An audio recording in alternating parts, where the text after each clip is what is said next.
et bienvenue sur le hors-série Un monde entrepreneur. Aujourd'hui, on a la chance de recevoir Fabien Tardivon, expert comptable et membre du réseau Viséon. Fabien, il va nous partager son parcours, ses expériences et essayer de nous partager justement les conseils qu'il donne aux entrepreneurs, puisque qui de mieux qu'un expert comptable pour parler entrepreneuriat. Fabien, merci beaucoup d'être présent aujourd'hui. Merci à vous, merci Paul. Du coup, super content d'être là. Premier podcast pour moi, donc premier de la série aussi, donc c'est plutôt cool. Et vraiment ravi de pouvoir partager mon expérience avec les entrepreneurs, les chefs d'entreprise et autres experts comptables aussi. Je te propose de commencer par te présenter, dis-nous un peu ton parcours, qui tu es. Alors du coup Fabien Tardivon, en effet je suis expert comptable mais surtout entrepreneur avant tout, parce qu'un expert comptable est d'abord entrepreneur. Donc j'ai créé mon entreprise il y a 4 ans maintenant et elle prospère plutôt correctement, en tout cas dans la lignée de ce que je souhaitais faire, donc ça c'est plutôt un bon point. J'exerce donc dans un petit village qui s'appelle Le Vernet, entre Haute-Rive et Muret, dans la région toulousaine. Voilà, ma clientèle est essentiellement des TPE et on est bientôt 2 collaborateurs plus moi dans l'équipe. Très bien. Tu as un parcours un peu particulier dans le sens où tu m'as dit que tu avais commencé comme salarié et qu'ensuite tu t'es mis à ton propre compte. Qu'est-ce qui a modifié, qu'est-ce qui t'a donné cette envie de te lancer à ton propre compte? En fait, l'aventure pour devenir expert comptable, c'est très long. C'est un bac+8, donc ça tout le monde ne le sait pas, mais être expert comptable c'est aussi long qu'être avocat ou qu'être médecin, donc c'est quand même un parcours très long. On a la chance quand même pendant nos études d'avoir beaucoup de parties pratiques. Donc on va dire jusqu'au master en école, même si on peut le faire en alternance, et après on a toute une partie pratique donc en entreprise, en cabinet. Pour ma part, j'ai fait tous mes stages, que ce soit BTS, licence, master ou le stage d'expertise comptable qui dure 3 ans dans le même cabinet. Donc, je les remercie encore. Et c'est eux qui m'ont amené jusqu'au bout en fait. Je sais pas, pour la petite histoire, pour passer du bac au BTS à la licence et au master, là c'est plutôt les profs qui m'ont poussé parce que moi j'avais pas forcément cette envie-là de continuer. L'école et moi ça faisait un peu deux. Et après une fois qu'on arrive au master, là il y a une partie pratique donc 3 ans et là c'est mes responsables de stage qui m'ont dit Fabien, nous on t'embauche qu'à condition que tu ailles jusqu'au DEC. Donc j'ai eu mon CDI et j'ai été embauché donc jusqu'au DEC. J'ai mis un peu de temps à l'avoir mais je l'ai eu donc au bout de 4 ans, c'est pas non plus j'ai mis un an de plus que ce qui pourrait se faire normalement. Et quand on a le DEC, là on commence à se poser des questions. Moi, j'ai jamais voulu être expert comptable depuis tout petit. C'est pas du tout ce que je voulais faire. Même la compta, c'était la matière la pire que j'avais dans mes cours. Donc, voilà, quand je dis ça, en général, les clients rigolent. Mais la compta, c'est pas ce que j'aime faire. Ce que j'aime, moi, c'est accompagner les clients. Donc, pour en revenir au parcours scolaire, donc j'arrive, je suis salarié, j'ai le DEC. Et là, on se pose des questions. Qu'est-ce qu'on fait maintenant? +8, il faut quand même le valoriser, en faire quelque chose. Donc, pour ma part, j'avais 3 solutions. Être expert comptable, être directeur administratif et financier en entreprise, ou être enseignant. Donc enseignant, c'est quelque chose qui me bottait, mais il fallait repasser par des diplômes, etc. Et là, burn-out des diplômes, donc pas possible. Ça fait le tour déjà un petit peu. Ouais, un bac+8, ça sèche. Je sais pas si on en parlera après, mais passer le DEC, c'est costaud. Il y a une thèse, enfin voilà, c'est costaud. Donc impossible de repasser des diplômes. Donc enseignant, on oublie. DAF, directeur administratif et financier dans une entreprise, pourquoi pas, mais j'avais peur que ça soit monotone, même si je sais très bien que tous les DAF qui vont m'écouter vont me dire que non. Mais moi j'avais cette peur-là, donc j'ai dit je me lance en tant qu'expert comptable, mais j'avais pas de deadline, en fait. Voilà, donc j'ai passé quelques années encore en tant que salarié à évoluer, et quand j'ai compris que j'avais plus d'évolution possible en tant que salarié, là j'ai franchi le cap. Ok. Comme quoi les bonnes rencontres durant ton parcours scolaire t'ont permis quand même de bien comprendre le métier dans lequel tu te lançais et de te donner la motivation de continuer. Donc c'est super intéressant comme retour, je trouve. Tu parlais tout à l'heure du réseau Viséon, tu t'es lancé de manière indépendante, mais en étant rattaché à un réseau. Est-ce que tu peux nous en dire un peu plus? Est-ce que ce réseau t'apporte aussi au quotidien? Alors, en fait, pour continuer l'histoire, en fait, quand on veut se lancer, on a plusieurs solutions, soit une création ex nihilo, donc on part de zéro, un rachat de clientèle ou une association. Donc l'association pour moi c'était compliqué parce qu'il faut avoir la même vision des choses. Et là, pour le coup, j'ai une vision assez particulière. Et même si tout le monde me dit, ouais, c'est cool ta vision, mais pour autant, je trouve pas beaucoup d'experts comptables qui l'ont. Donc voilà, il faut trouver la bonne personne et s'entendre bien. Donc ça, c'est compliqué. Racheter, il y a quelqu'un qui m'a dit un jour, pourquoi racheter quelque chose que tu peux faire tout seul? Donc voilà, hormis aller plus vite, mais je voyais pas trop d'intérêt, donc non, j'ai pas fait. Donc j'ai cherché pour faire une création ex nihilo. J'ai fait mon entretien annuel avec mes patrons en tant que salarié en janvier. Je leur ai dit, bon, en 2020, il va se passer quelque chose. Je pensais pas au Covid, promis. J'étais pas précurseur, mais je leur ai dit, voilà, je risque de partir durant l'année et tout. Bon, ils m'ont clairement dit, c'est pas possible en un an. Oui. Il faudra réfléchir plus, il faudra plus d'opportunités. Donc. Sauf que j'ai vu une présentation du réseau Vision, donc en février, et 15 jours après, j'ai refait un entretien avec mes patrons pour leur dire, je pars après la période fiscale. Donc voilà, donc je suis parti en juillet 2020. Et pourquoi Viséon? Ben en fait, je suis tombé amoureux de cette philosophie. Donc Viséon, c'est un réseau en effet d'experts comptables. Du moins en 2020, c'était un réseau d'experts comptables créé par des experts comptables pour des experts comptables. Et la philosophie, c'est être indépendant, mais pas seul. Ouais. Et c'est exactement ce qui me faisait peur en fait en créant Ex Nihilo, c'est de partir seul. Donc comme tout chef d'entreprise, être seul, c'est compliqué. Ouais. Même quand on est salarié, c'est compliqué d'être seul. Alors, on est bien content d'avoir des collègues et de pouvoir se réunir, mais quand on est chef d'entreprise, c'est encore pire parce que c'est nous qui avons la décision. Et donc là, ce principe d'être indépendant mais pas seul m'a tout de suite plu. Voilà. Et donc pourquoi on n'est pas seul? Parce qu'on est parrainé, coopté, accompagné, comme vous voulez, par d'autres experts comptables. Donc moi, pour le coup, c'est Mélanie Pascal, qui est expert comptable sur Paris, qui m'a accompagné pendant toute ma création, et ainsi que les autres membres du réseau, mais elle plus particulièrement. Le fait d'être accompagné permet d'avoir quelqu'un avec nous tout le temps en fait pour n'importe quelle question. Comme un mentor un petit peu. Comment? Ouais, c'est exactement ça. C'est un mentor, c'est un accompagnant. Parrain, marraine, nous c'est comme ça qu'on les appelle. Donc c'est vraiment cet aspect-là. Et pour ma petite histoire, moi j'étais salarié dans un cabinet où j'avais plutôt des PME comme clients en fait, TPE mais plutôt plus de 20 salariés. Et donc, pour être un peu technique, je n'avais jamais fait, ou quasiment pas fait de TVA, jamais fait de TNS, donc de cotisation URSSAF pour les gérants majoritaires. Et quand on se lance, on a peur de pas savoir faire. Mais elle m'a appris tout ça, en fait. Okay.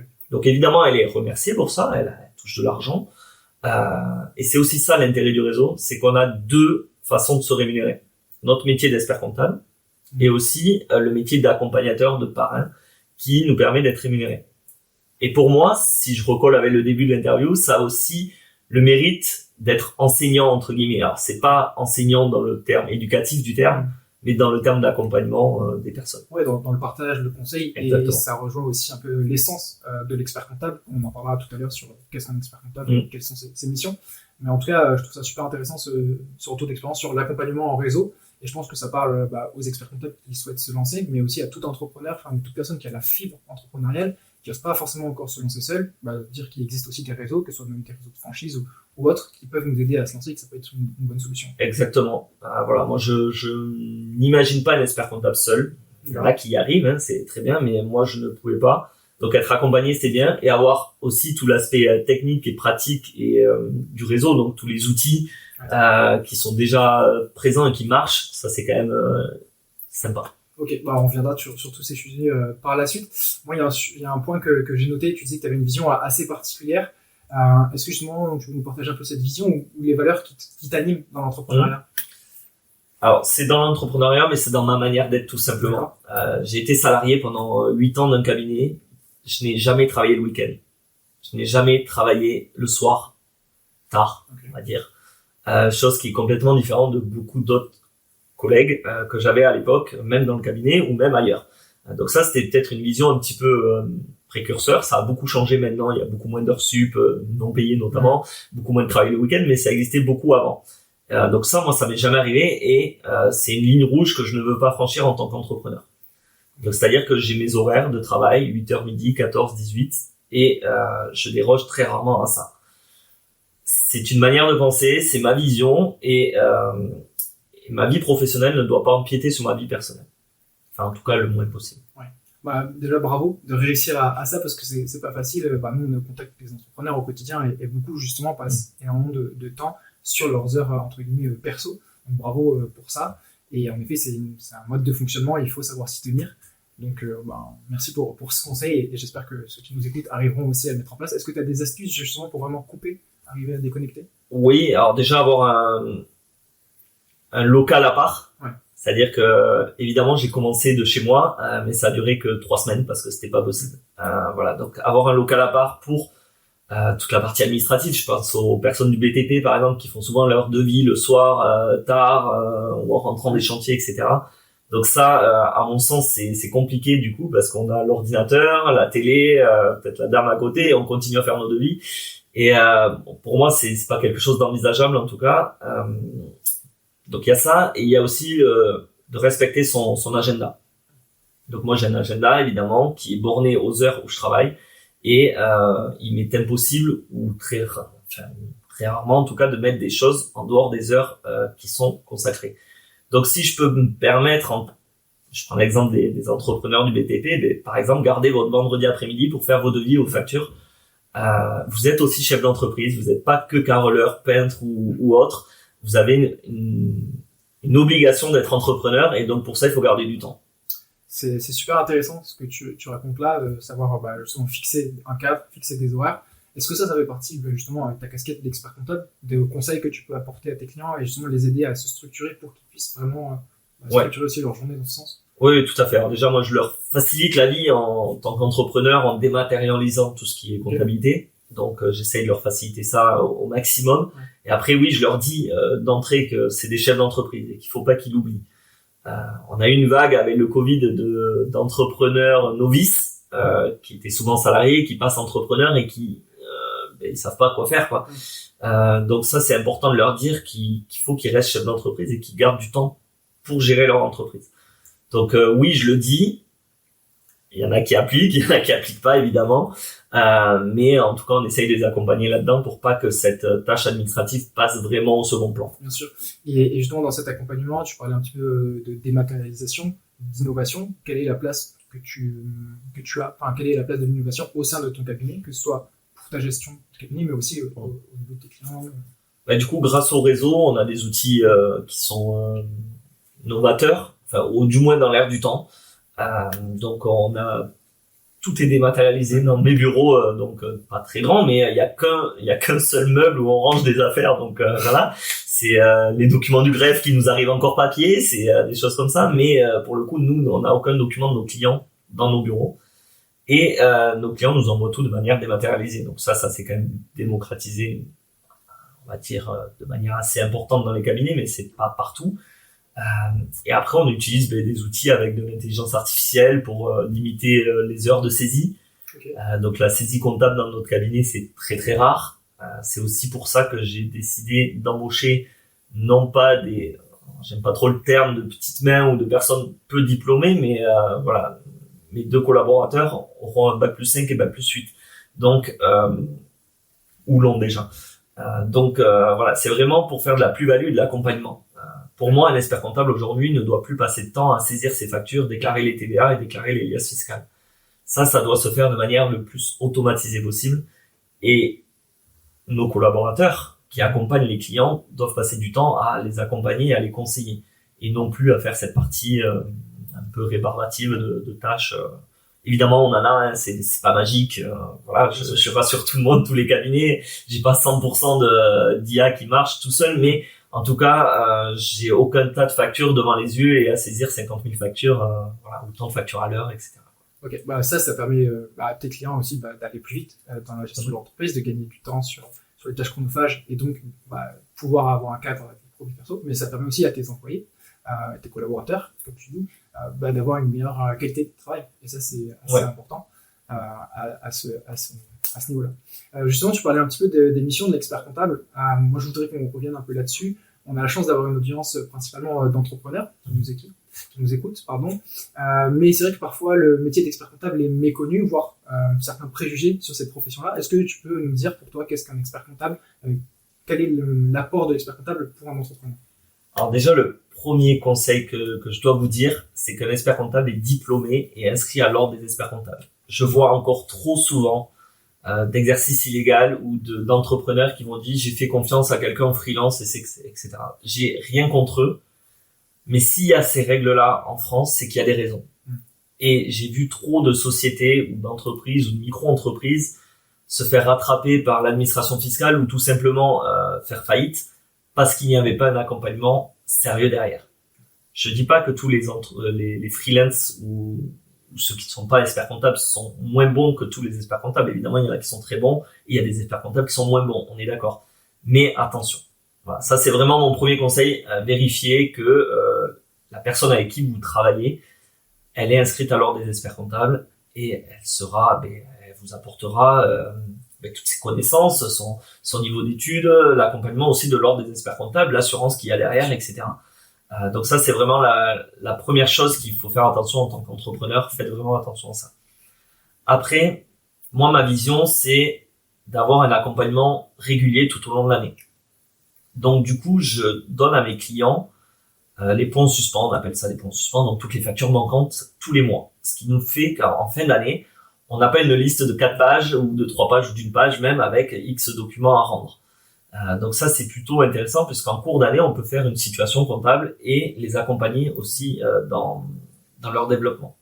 Donc ça, c'est ma manière de faire. Donc c'est un point mensuel. La plupart de mes clients sont en TVA mensuel pour nous obliger aussi à nous de le faire. Et on leur offre, enfin en tout cas c'est dans le tarif, c'est pas offert, il n'y a rien d'offert dans le commerce. Quand on est entrepreneur, on n'offre rien. Mais en tout cas, ils ont droit à une situation comptable en cours d'année. Alors pourquoi faire ça? C'est pour essayer d'être pas proactif parce que ce serait vraiment c'est trop rapide. Enfin, on peut pas être proactif en comptabilité. On a forcément les chiffres à retardement. Par contre, on essaye d'être force de proposition. Donc, on rencontre nos clients en juillet, par exemple, pour quelqu'un qui clôture au 31 décembre. On va lui faire une situation au 30 juin. Donc, on le rencontre en juillet, août ou septembre. Et donc, on peut ajuster on a encore un trimestre, voire un semestre pour agir sur l'année. Chose qui n'est pas le cas si on ne fait qu'un rendez-vous bilan au mois de mars, avril ou mai. Et là, on intervient 4 mois après la clôture. Enfin, c'est vraiment beaucoup trop tard. Donc, notre but à nous, c'est de les accompagner mensuellement avec la compta, on va dire, basique, et au moins semestriellement avec une analyse plus poussée de leur activité. Et derrière, avoir la possibilité et les ressources pour leur apporter un certain conseil pour optimiser la gestion de l'entreprise. Exactement. Et puis pour nous, c'est aussi avoir des nouvelles missions, c'est aussi augmenter notre chiffre d'affaires, c'est tout ça. Il y a rien n'est anodin. Un chef d'entreprise, il a besoin d'avoir des infos, des tableaux de bord, enfin ce qu'on veut. Mais il a aussi besoin d'avoir des conseils. Et si nous on est là une fois par an, les conseils ils vont être un petit peu obsolètes. Donc il faut essayer d'agir le plus rapidement possible. Et justement, en parlant de conseils, Fabien, est-ce que tu aurais un ou deux conseils que tu aimes bien donner aux entrepreneurs que tu rencontres au début de leur activité? De gérer leur trésorerie de manière efficace, ça évite les impayés de leur expert comptable, mais aussi des autres partenaires. La trésorerie, c'est le nerf de la guerre. Donc gérer la trésorerie, avoir un apport suffisant au début, lors de la création, que ce soit en capital ou un apport de compte courant, emprunt ou autre manière de financement, subvention, etc. Mais clairement, la trésorerie, c'est le nerf de la guerre. Donc mon premier conseil, c'est celui-là, c'est gérer votre trésorerie et tout ira bien. Ok, bon, et ceux qui nous entendent, voilà, la trésorerie, c'est le nerf de la guerre. Gérez bien votre trésorerie, prenez les bons outils aussi, et puis consultez votre expert comptable pour les informations et le conseil. Je voudrais revenir un peu sur le parcours entrepreneurial, ton parcours entrepreneurial notamment. On sait que entreprendre, c'est un chemin qui est rempli d'embûches. Est-ce que toi, tu as en tête des moments dans ta vie d'expert comptable, on peut dire encore de jeune expert comptable, qui t'ont marqué et sur lesquels tu as appris pas mal de choses? Ouais, alors il y a les échecs, mes échecs à moi. Quand un prospect vous dit non parce que il y a ça qui va pas, c'est trop cher, c'est pas assez cher, il y a pas cette mission là, il y a plein de choses. Mais il y a aussi et surtout, je pense, les échecs des clients. J'ai en tête donc une cliente qui a échoué dans son aventure entrepreneuriale et pour le coup ça m'a affecté parce que a posteriori je me suis dit peut-être que t'aurais dû lui dire ça en plus ou insister parce que je lui ai dit des choses, elle a écouté, mais elle n'a pas appliqué. Donc, évidemment, c'est elle, la chef d'entreprise, c'est elle qui applique, mais donc pour le coup, le problème, ça a été la trésorerie. Donc aujourd'hui, j'insiste encore plus sur ça, et on apprend en fait de nos erreurs, de nos échecs, ou des échecs des autres. Donc, oui, ça a été un échec qui m'a qui m'a marqué et voilà, je fais pas ce métier pour faire échouer les gens. J'essaye d'obtenir des merci, ça c'est le Graal, on va dire. Mais voilà, le principal échec, ouais, c'est celui-là. Ok, bah, ça montre que tu es ultra impliqué dans la vie de tes clients. Et ça, je pense que c'est pas forcément le cas de beaucoup d'experts comptables. Donc, tes clients ont de la chance, je pense, de t'avoir comme expert comptable et aussi d'avoir cette vision que tu as du conseil, de l'accompagnement. Et est-ce que justement, parfois, tu te sens souvent autant impliqué ou c'était sur un projet en particulier par rapport au conseil que tu avais prodigué? Non, j'essaye de l'être. J'essaye de l'être de plus en plus. On est quand même happé par le travail. Hein, voilà, quand on a plusieurs clients, aujourd'hui j'ai 90 clients, je peux pas m'investir à 100% dans chacun. Donc chacun a ses demandes. Il y en a qui vont plus loin, d'autres moins loin. Il y en a qui savent très bien se gérer, d'autres moins. Enfin voilà. Donc on va dire que c'est souvent les nouveaux entrepreneurs qui demandent le plus d'investissement de notre part. Et du coup un petit peu de sentiment aussi. On se sent bien avec eux. On a beaucoup de rendez-vous, beaucoup d'échanges et on fait partie un petit peu de l'aventure, quoi. Donc oui, j'essaye de leur transmettre ça et des fois en rigolant je leur dis si vous voulez je prends 10% de votre capital comme ça vous verrez vraiment que je suis impliqué et voilà donc je le fais jamais évidemment mais ça les fait rire et voilà j'essaye vraiment d'être impliqué un petit peu comme ça. Ouais, et puis je pense que tu essaies de transmettre aussi cette relation avec tes clients qui est vraiment de l'accompagnement de A à Z avec aussi l'accompagnement sur la prise de décision, donc ça c'est super important. Si on revient un petit peu donc, sur ton entreprise, ton cabinet, puisqu'il ne faut pas oublier qu'un expert comptable est avant tout un entrepreneur, quelle est un petit peu ta vision d'avenir pour ton cabinet? Alors moi je me suis monté donc en 2020 dans une zone géographique où on va dire à 10 km autour il n'y avait pas d'expert comptable. Donc j'ai profité on va dire peut-être de cette zone blanche un petit peu et j'ai eu une croissance assez importante au début que j'ai maîtrisée petit à petit donc refusant des clients, en essayant de faire des prestations premium plutôt que de prendre tous les clients et de ne pas savoir les gérer. Donc, ma principale stratégie, c'est de savoir accompagner mes clients et d'avoir le temps de le faire. Donc, du coup, une croissance peut-être lente, mais maîtrisée. Donc, en septembre, j'aurai une nouvelle apprentie qui va me permettre d'amasser plus de masse, de masse de travail, évidemment, et donc de recruter, d'avoir d'autres nouveaux clients. Donc, ça, c'est sympa. Ma stratégie, c'est vraiment celle-là, c'est de les accompagner tous et de les connaître tous. Si un jour je vois que j'ai un client qui rentre, que je le connais pas, je sais pas quel chiffre d'affaires il fait, ou du moins une idée, et que je ne peux pas le conseiller sans aller voir mes notes ou quoi que ce soit, je pense que j'aurais été trop loin par rapport à ma stratégie. Voilà. J'ai connu un cabinet où il y avait 800 clients, où ils étaient 2 experts comptables. Ok, c'est leur choix. Et d'ailleurs, ils le géraient très bien, enfin ils arrivaient très bien, mais moi je pourrais pas gérer 400 clients tout seul, c'est pas possible. Donc du coup, je vais avoir une croissance limitée, mais c'est ma façon de faire et c'est ce qui me permet aussi de respecter mon train de vie en termes de rémunération, mais aussi en termes de temps de travail. Et tu as donc le luxe de pouvoir choisir en fait tes clients. Oui, aujourd'hui, après 4 ans d'expérience, enfin, oui, je prends le luxe de les choisir en effet, ou du moins d'en refuser certains. Après, je choisis pas tout le monde, sinon il faut que eux aussi me choisissent, il faut que ça matche, quoi. Mais oui, aujourd'hui, j'arrive à en refuser certains pour 2 raisons. Soit je sens que ça matche pas, que le feeling ne passe pas, ils ont pas la même vision que moi, etc. Soit je ne maîtrise pas la totalité de leur demande, et dans ce cas-là, je préfère ne pas faire plutôt que de faire mal. Okay. Voilà. Donc, je me consacre à ce que je sais faire. Certains clients, j'ai en tête un client là très récent qui m'a dit non, moi je vous veux, Fabien, je te veux absolument, donc tu te débrouilles, tu te formeras, tu feras des erreurs, ça sera pas pire que l'ancien expert comptable. J'ai dit bon ok, mais voilà, donc j'ai été clair, je leur ai dit ça je sais pas faire, je vais me former, mais voilà, ça sera pas du premium à 100%. Quoi. Mais t'acceptes les challenges de tes clients. Bah de temps en temps quand même, au bout de 4 ans, il faut quand même arriver à se renouveler un peu, donc oui, ça fait partie des manières de changer un petit peu le quotidien. Ok, donc ne pas avoir peur de sortir de sa zone de confort. Non, absolument pas. Bah, ça c'est trop bien d'avoir cette vision en tout cas de la part d'un expert comptable.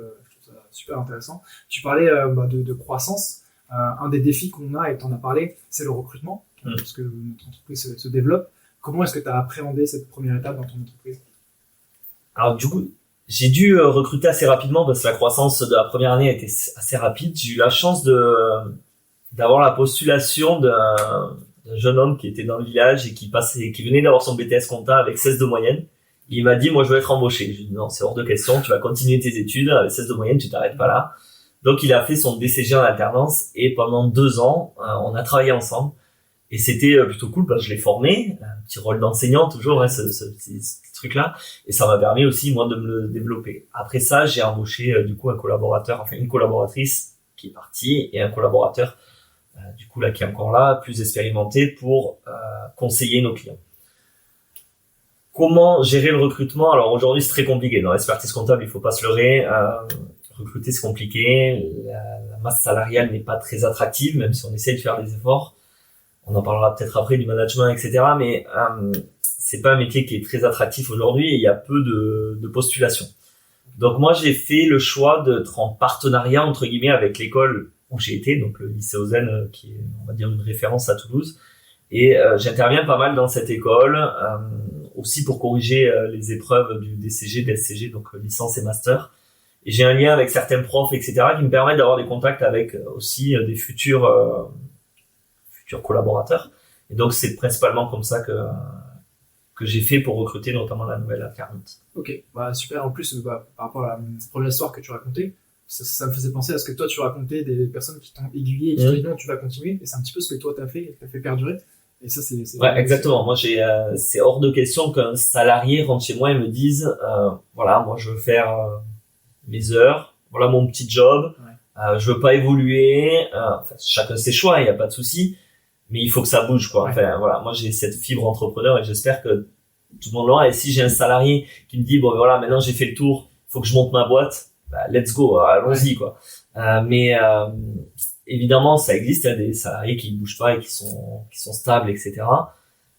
Je pense que dans mon cabinet, ils se sentiront un petit peu mal à l'aise. Ok.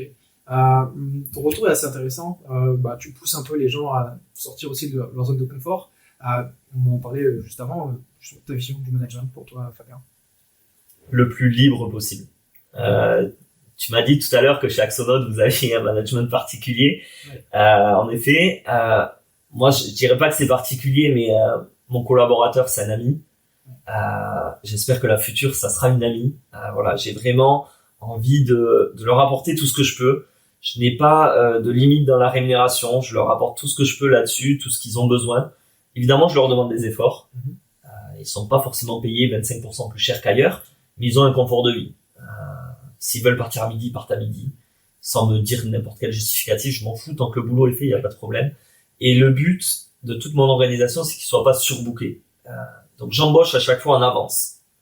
Donc j'ai toujours un collaborateur d'avance, en fait. Okay. Là, la collaboratrice que je vais avoir en septembre, à aujourd'hui, à 2, on gère le portefeuille. Donc, il n'y a pas forcément besoin qu'elle soit là. Ça nous permet de croître, évidemment, mais c'est en avance, quoi. Donc toujours en avance pour que les gens soient tranquilles et ne fassent pas de burn-out ou je ne sais quelle situation ou d'arrêt maladie, etc. Donc voilà, mon management, il est là. Et ça se rejoint aussi, parce qu'on va me dire, ok, c'est bien beau tout ça, mais il faut de l'argent pour financer un poste de plus, etc. Mais ça rejoint la partie que je vous disais tout à l'heure du réseau Vision qui permet d'accompagner des experts comptables et on est récompensé pour ça, on est remercié de manière financière.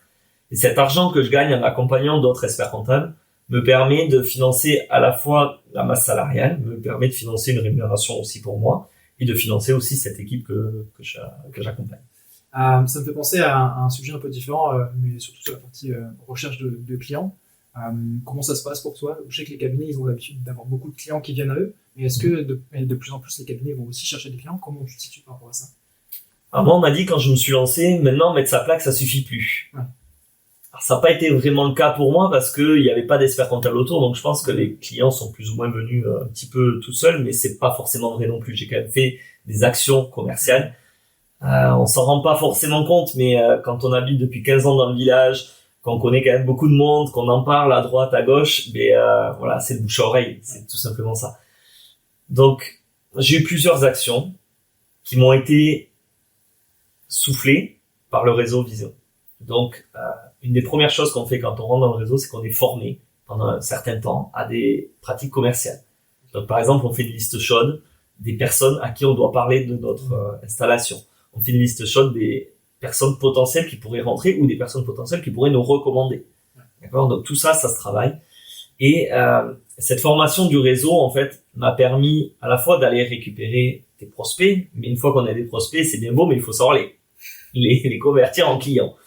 Et ben là encore, c'est le réseau qui m'a formé et ma marraine, Mélanie Pascal, qui m'a formé à faire des entretiens prospects parce que je ne savais pas le faire. Ouais. C'est étonnant, mais on a 8 ans d'études, X années d'expérience, et souvent, on a 0 minute de commercial dans notre formation, et pourtant on est chef d'entreprise, quoi. Donc ça, si vraiment lors des experts comptables pouvait changer ça serait cool pour les futurs. Mais voilà, donc j'ai appris à faire des entretiens prospects, c'est plutôt bien réalisé, j'ai eu un gros taux de conversion, plus de 90%, donc c'est plutôt super. Mais parce que je suis moi-même. Pendant ces entretiens-là, il faut être soi-même, il faut pas se survendre, il faut pas dire qu'on est un champion ou je sais pas quoi. Il faut être soi-même, comme ça les clients savent où ils vont et ça se passe bien après. Donc oui, il y a des choses à faire une page Google, faire des réseaux sociaux et la liste chaude, la fameuse liste chaude. Voilà, moi ça a été les 3 axes, on va dire, principaux. J'ai aussi fait partie d'un réseau d'entrepreneurs qui m'a permis d'avoir des contacts et ça c'est intéressant. On en revient sur ce qu'on disait tout à l'heure, bien s'entourer et ne pas avoir peur justement d'aller chercher ce contact-là, surtout quand on démarre et qu'on est seul, quand on entreprend généralement. Tu parlais de mise en relation, pour revenir un petit peu sur tout ce que tu disais, l'expérience que tu offres à tes clients. Je pense que la satisfaction client, elle est déjà primordiale pour toi. Elle a l'air d'être satisfaisante de la part de tes clients. Est-ce que ça te permet aussi d'avoir de la recommandation entre clients? Oui, bien sûr. Ouais. Depuis 1 an, je ne cherche plus de nouveaux clients extérieurs parce que on était 2, on va dire un chiffre d'affaires cohérent pour 2 et je ne voulais pas grandir trop vite. Donc ça fait 1 an que je stagne un petit peu en termes de parcours commercial. Je ne cherche pas à aller plus loin, etc. Et ça se ressent évidemment parce que quand on ne fait plus de démarches commerciales, ben il y a plus d'appels qui rentrent. Hein. Donc, mais pour autant, les clients satisfaits nous recommandent beaucoup.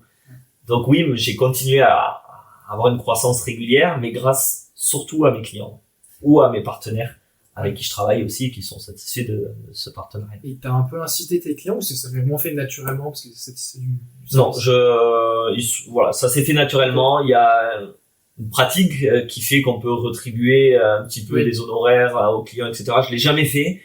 Souvent ils l'ont fait par bienveillance, tout simplement parce qu'ils sont contents et ils veulent que leur frère, par exemple, soit aussi content de l'accompagnement. Donc voilà, ça s'est plutôt fait naturellement. La prochaine étape, ça me fait penser à ça, on ne veut pas forcément parler, mais ma prochaine étape en tant qu'expert comptable, c'est d'essayer de faire un regroupement de tous mes clients, de temps en temps, 1 fois par trimestre peut-être, ou un truc comme ça, de faire une sorte de réseau d'entrepreneurs pour que eux-mêmes travaillent entre eux. Voilà, c'est bien beau de me faire travailler à moi, mais pourquoi pas mettre en relation un peintre et un plaquiste pour qu'ils travaillent ensemble, etc. Et si ça vient de ma part, ça peut être que bénéfique aussi. Donc ça, c'est quelque chose qui se met en place dans plusieurs cabinets. Et moi, j'aimerais bien le faire aussi. Ça, je trouve ça incroyable. Je savais même pas que ça pouvait exister de la part des cabinets de mettre en relation leurs clients et pour, encore une fois, créer un réseau autour de ton cabinet. Et là, ça vient totalement de ton expérience et de savoir s'entourer quand on est entrepreneur. Donc, encore une fois, bravo pour tout ça. Et encore merci pour ce partage d'expérience. On va aborder des sujets peut-être un peu plus léger. Est-ce que tu as l'habitude d'écouter des contenus pour te tenir informé des nouveautés? Parce que vous, dans votre métier, en plus, il y a des nouvelles réglementations assez récentes. Comment est-ce que tu fais pour rester éveillé? Bon, on a une veille évidemment documentaire avec des partenaires qui nous envoient quotidiennement des infos. Donc ça, on va dire que c'est plutôt du classique. Après oui, je suis assez actif sur LinkedIn pour la simple et bonne raison d'avoir du contact avec d'autres experts comptables. Donc il y a pas mal d'actu là aussi.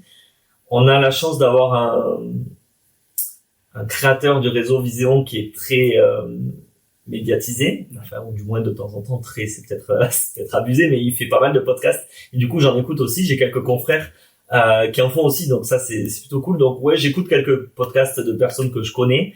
J'ai du mal à aller écouter ceux que je connais pas, mais ça fait partie des veilles documentaires ou des veilles stratégiques, en tout cas pour avoir des nouvelles idées. Donc oui, ça m'arrive d'écouter quelques-uns. Ok, maintenant tu as un nouveau podcast à faire écouter à tes clients et à ton entourage. J'espère qu'ils apprécieront en tout cas. Est-ce que tu as des sources de motivation? Alors tu me disais que tu aimais aussi le sport et tu parlais d'allier vie pro et vie perso. Le sport a une vie importante. Enfin, le sport a une place importante dans ta vie. Comment justement il a aussi un impact sur ton entrepreneuriat? Ouais. Oui, le sport, oui, pour moi c'est vital parce que ça permet de déconnecter tout simplement et de passer à autre chose. Donc j'ai fait plusieurs sports, j'en fais plusieurs encore. Aujourd'hui, on va dire que ce qui m'occupe le plus, c'est donc la course à pied et notamment le trail. Donc vous le verrez, hein, je fais quelques publications sur les réseaux là-dessus. J'ai fait 2 gros trails cette année et pendant la période fiscale. Donc voilà, donc j'ai eu 700 km j'ai couru 700 km entre janvier et mai. Ça m'a pris plus de 70 heures, enfin à peu près 70 heures. Et ces 66 heures, il faut les caler dans sa vie professionnelle, dans sa vie personnelle. Ça prend du temps. Et ça, c'est juste de l'organisation. Donc j'en reviens à mon conseil de début, c'est avoir un planning organisé. Voilà, il y a des plages horaires pour le sport dans mon planning et j'y déroge pas. Et si j'y déroge, c'est que je le mets ailleurs. Et voilà, donc c'est indispensable pour moi d'avoir cette organisation-là pour évacuer, pour penser à autre chose et pour couper aussi entre la vie pro et la vie perso. Voilà. Ça, c'est un super échappatoire. Et puis, le sport permet de te challenger tout simplement, comme dans l'entrepreneuriat. Exactement. Hein. Quand j'ai commencé la course à pied, j'étais content de faire un 10 km. Après, j'ai fait un semi. Après, j'ai fait 1, 2, 3 marathons. Et après, je suis passé au trail. Et voilà, maintenant, je fais des 50 km en trail. Toujours plus loin. Voilà, c'est un petit peu un entrepreneur, c'est ça. Hein, c'est toujours se défier un peu plus loin. Donc voilà, j'ai eu des confrères qui m'ont un petit peu challengé là-dessus, qui m'ont dit moi j'ai commencé le trail et puis j'ai fait les 100 km de Millau le lendemain, la diagonale des fous un an après. J'en suis pas là, mais en tout cas j'ai tenu le challenge et voilà, donc on court des fois ensemble aussi en tant que donc c'est plutôt cool. Ok. Tu parlais un peu de période fiscale, juste pour faire un petit focus là-dessus. C'est une période pour vous, expert comptable, qui est assez chargée. Toi tu me disais que tu es très bien organisé, donc t'as pas vraiment ce souci-là de la forte période où c'est le rush. Qu'est-ce que tu te donnerais comme conseil justement à nos auditeurs qui sont des entrepreneurs pour aider les experts comptables dans cette période-là assez chargée? Tout simplement d'essayer d'étaler le plus possible la charge de travail. Donc évidemment que j'ai une période fiscale, hein, c'est pas magique. Je suis aussi fatigué quand j'arrive au 15 mai. Je suis fatigué comme vous, comme les autres experts comptables, mais j'essaye de l'étaler tout au long de l'année. Ça provient certainement de mon expérience en tant que salarié où j'avais des clients toute l'année en fait. Donc moi ce que j'essaye de faire c'est déjà d'étaler les périodes de clôture de mes clients.